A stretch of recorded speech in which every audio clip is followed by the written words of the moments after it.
The arrival of the Wood sisters turned apartment 201 into a battlefield of etiquette.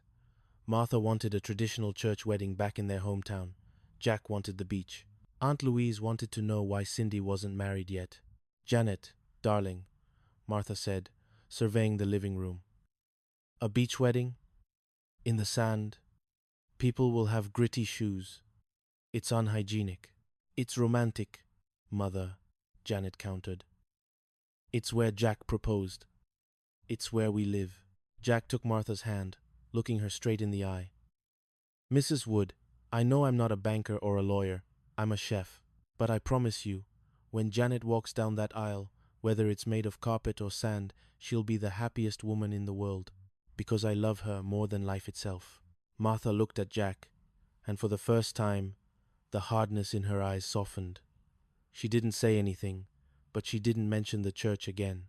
Chapter 33. The Cindy Conundrum. While the apartment was a whirlwind of planning and family, Cindy was unusually quiet. She went to work early, came home late, and spent a lot of time staring at her avocado plant. Jack found her on the balcony one evening, watching the fog roll in. "Hey, Blondie, you've been awfully quiet lately. Are you worried Aunt Louise is going to ask about your dating life again?" Cindy forced a small smile. "No, I was just thinking, after you and Janet get married, what happens to 201? Are you guys going to find a house?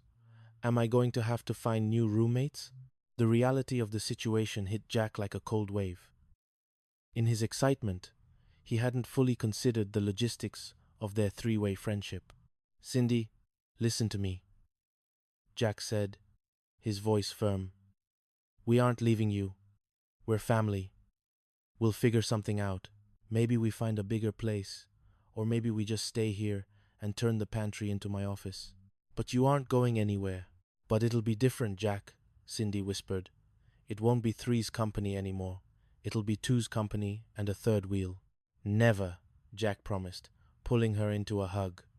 "You're the glue, Cindy. Without you, we're just two people who argue about the laundry. You're the one who makes this home." Chapter 34. The Bachelor Party. Larry Style. Larry Dallas insisted that Jack needed a proper send-off. This resulted in a night that Jack would spend the next decade trying to forget. It began at the Regal Beagle with a round of Tripper specials, a drink Larry invented that tasted like gasoline and maraschino cherries, and ended with them trying to rent a mechanical bull from a local country bar. "Larry, I'm a chef," Jack yelled, as he narrowly avoided being tossed into a pile of sawdust. "I need my hands for the wedding cake." "Relax, Jackie. It's about the adventure," Larry shouted, wearing a cowboy hat that was twice as big as his head. The night took a dramatic turn when they ran into Max, the mountain of a man, from the beginning of their story. Max had moved back to Santa Monica after things went south in San Francisco. "Tripper," Max growled, blocking the exit. "I heard you're getting hitched to the florist." Jack felt the old familiar panic rising. But then he looked at Max and saw that the man wasn't angry. He looked lonely. "I am, Max," Jack said, standing his ground. "And she's the best thing that ever happened to me." Max nodded slowly. "Good. You're a lucky man. Treat her right, or I'll come back and finish what I started at the funeral home." Jack laughed. A genuine, relieved laugh. "Deal. Max. Deal." Chapter 35. The Vows Under the Ferris Wheel. The wedding day arrived with a perfect, cloudless sky. The beach was decorated with simple white flowers from Janet's shop, and a small wooden altar stood near the water's edge. Mr. Furley was the usher, wearing a tuxedo that was undeniably pink, but somehow worked. Larry was the best man, holding the rings and looking surprisingly nervous. Cindy was the maid of honor, looking radiant in a pale yellow dress that matched the morning sun. When Janet appeared at the top of the stairs, the world went silent for Jack. She was wearing a simple lace dress, her hair flowing down her back just like the first day he saw her at the bar. But now, she wasn't just a beautiful girl in a peekaboo sweater. They stood together on the sand, the sound of the Pacific providing a rhythmic accompaniment to their vows. "I, Jack Tripper, take you, Janet Wood, to be my wife." Jack said, his voice trembling with emotion. I promise to always knock before entering your heart, to never let the fire go out in our kitchen, and to always remember that home is wherever you are. Janet smiled through her tears. I, Janet Wood, take you, Jack Tripper, to be my husband. I promise to always laugh at your jokes, even the bad ones, to keep our garden blooming, and to always cherish the unconventional life we've built together. As they kissed, the crowd erupted in cheers. The Pacific Park Ferris wheel began to turn, its neon lights flickering in the gathering dusk. Chapter 36. The First Anniversary and the Silver Anchor's Expansion. A year had passed since the sand of Santa Monica Beach had been brushed from their wedding clothes. The Silver Anchor had not only been rebuilt, it had become the crown jewel of Malibu, with Jack now serving as the executive chef.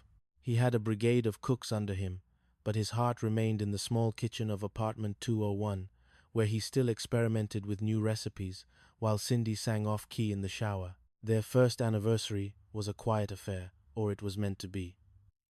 Jack had planned a private dinner on the balcony, but Larry, true to form, had accidentally invited half the patrons of the Regal Beagle. It's a celebration of love, Jackie, Larry shouted, handing out hors d'oeuvres he'd liberated from a nearby catering gig. The neighborhood needs this.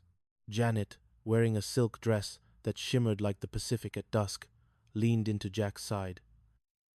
I guess we're sharing our anniversary with 60 strangers. As long as I'm sharing it with you, I don't care if the whole city shows up, Jack whispered, kissing her temple. But beneath the celebration, a new letter sat on the coffee table. It was from a major restaurant group in San Francisco. They wanted Jack to open a signature restaurant in the city, a career move that would place him among the culinary elite. Chapter 37. Cindy's Choice. Chapter 37. Cindy's Choice. As Jack and Janet wrestled with the prospect of leaving Santa Monica, Cindy was facing her own crossroad. She had been promoted to senior secretary at her firm, and for the first time, she was being courted by a rival agency in Beverly Hills. More importantly, she had met someone. His name was Toby, a landscape architect who was as clumsy as she was. Their first date had resulted in 2 broken wine glasses and a slightly bruised toe, but Toby didn't care. He saw the gold in Cindy's heart. Jack. Toby asked me to move in with him, Cindy confessed one night, her voice barely a whisper. The silence in the living room was deafening. Jack and Janet looked at each other, the reality of their triad shifting once again. Is that what you want, Cindy? Janet asked, taking her hand. I love him, Janet. And I love it here. But I think I'm ready to have a door that's just mine. And his. Jack felt a lump in his throat. He realized that the lovable space was finally outgrowing its current face. Then you go, Cindy. You go, and you break as many wine glasses as you need to. But remember, the key to 201 will always be in your pocket. Chapter 35. The Unexpected Guest. Just as the trio began to prepare for their separate futures, a ghost from Jack's past appeared literally. A man named Arthur Tripper, Jack's estranged father, arrived at the door.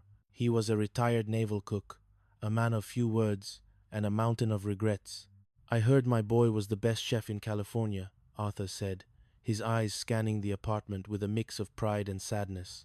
I wanted to see it for myself. The tension in the apartment was palpable. Jack hadn't spoken to his father in years, blamed him for his mother's lonely years while Arthur was at sea. But Janet, ever the peacemaker, insisted on a family dinner. As Jack cooked for the man who had taught him his first basic stir-fry, the walls between them began to crumble. They talked about the salt and the sea, and the hard lessons learned in the heat of a galley kitchen. I wasn't a good father, Jack, Arthur admitted over dessert. But I'm glad you found what I couldn't. A home that doesn't sail away. Chapter 39. The Storm of 1979. As the decade drew to a close, a massive winter storm hit the California coast. The winds howled through the palms, and the waves threatened to swallow the Santa Monica Pier. In apartment 201, the power had gone out, leaving the roommates, and Toby, who was visiting, huddled around a collection of Janet's scented candles. The literal storm was nothing compared to the metaphorical one. Janet had a secret she had been keeping for 3 weeks. "Jack," she said, her voice steady despite the thunder shaking the windows. "Why not? The contract is perfect, Janet. We could have everything." "We already have everything," she said, taking his hand and placing it over her stomach. "And in 7 months, we're going to have a little bit more." Jack froze. The world seemed to stop spinning. The storm outside faded into a distant murmur. "A baby? We're having a baby?" Cindy squealed and threw her arms around them, knocking over a vase in the process.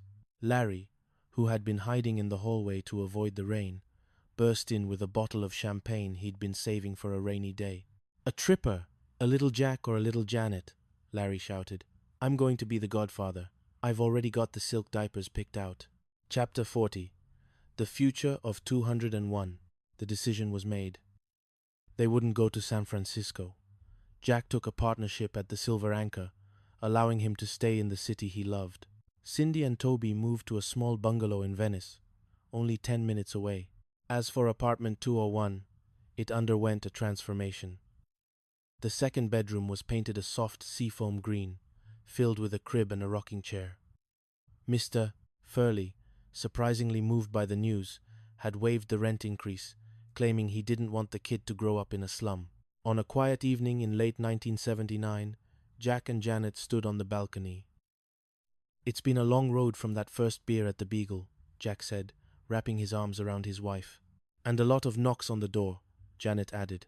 They looked inside, at the warm glow of the candles. The apartment was different, now quieter, yet fuller. The Three's Company sign had been retired to a place of honor on the wall, replaced by a new sense of permanence. Chapter 41. The Arrival of Ruby.